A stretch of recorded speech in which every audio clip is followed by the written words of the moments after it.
Today I'm going to replace this switch. The old switch doesn't always turn off. So first thing I got to do is disconnect the battery.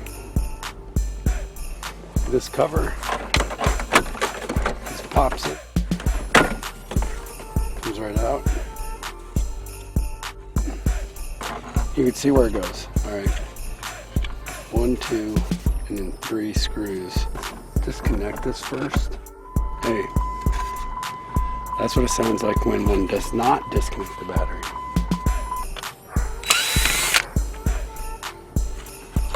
Take the old one out.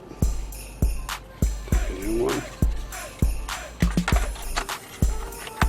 There we go.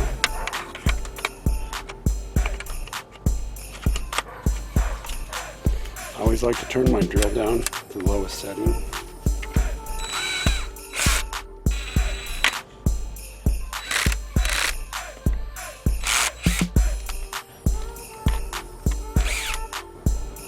After I tighten it with the drill motor, I like to hand tighten it. That way I can check the torque.